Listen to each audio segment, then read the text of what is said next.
There are some important questions floating around gaming nowadays. But people shirk away from what is possibly the most important issue. Is 4-in-1 Funpak Volume 2 the best video game ever made? Now some of you out there will be saying, don't be stupid. Of course it is. But let's take a look at this from every angle. Like this one. And this one. Released back in 1993 on Nintendo's Game Boy, it was developed by Beam Software, who created the brilliantly titled Crack of Doom for the PC. It was also published by Interplay, who effectively killed Earthworm Jim with this load of nonsense. Anyway, as its name would suggest, you get 4 games on the cart, and on the main menu they're not in the same order as they are on the artwork. But this is only the start of how 4-in-1 Funpak Volume 2 plays with your expectations. The lesser known game Solitaire is first up, and basically involves putting cards on top of each other and then placing them in these stacks at the top of the screen. It's alright, I suppose. You can't usually get everything together and disposed of on your very first go though, but let's see if I can manage it.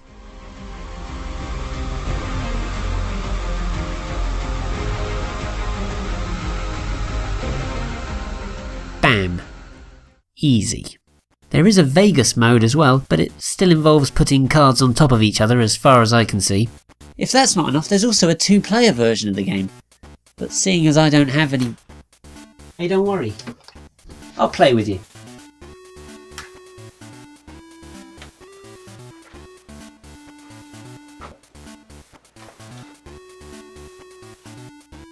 Keep it to yourself, but I think I may be losing my mind. Well, this mode is actually quite interesting and asks you to get rid of all your cards before your opponent gets shot of theirs. It's not a version of Solitaire I've seen much before, and is just a perfect example of how 4-in-1 Funpak Volume 2 takes the rulebook and rips it to shreds. By the way, everything here can be played on either one Game Boy or through a link cable connection. Anyway, saying that seems like an apt time to make a link to the next game, which is Dominos. All the fun of matching numbered tiles in virtual form. I'll just start around with the CPU and... Maybe that's something the computer would like to keep to itself. Sadly, this isn't a typo, but just part of the Dominos lexicon.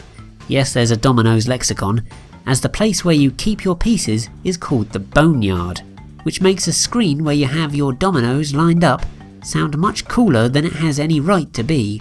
When you consider all the iconic boneyard locations in gaming. Lion King on the Mega Drive, Crash Bandicoot 3 on the PlayStation, this one is right up there. Anyway, Cribbage, or Cribbage if you're an idiot, is up next. A game that has rules so complex that it can sometimes feel like they were made up on the fly. You'll have to go elsewhere if you want to actually know the rules of any of the amusements included in 4-in-1 Funpak Volume 2 by the way. No instructions are provided in-game.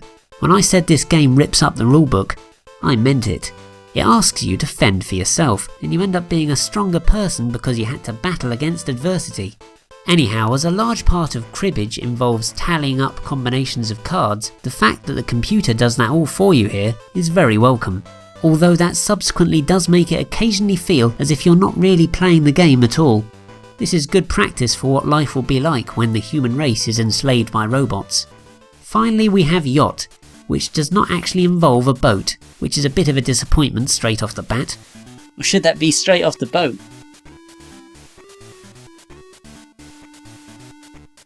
What it does include is actually a pretty enjoyable dice game that asks you to roll the numbered cubes to get certain combinations, such as straights and the titular Yacht, which involves getting all 5 dice to display the same number.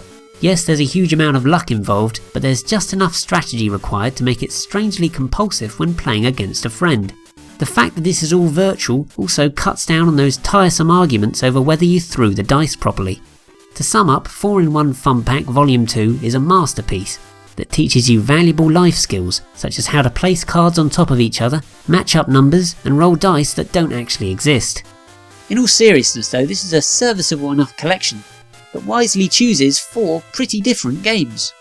But the big question here is, do titles like this really have a place in today's world where you can play Solitaire on almost every new electronic device you buy, be it a mobile phone, smartwatch, or dishwasher? No, not really. Though it is still pretty good fun if you play it with a friend. Fancy another game?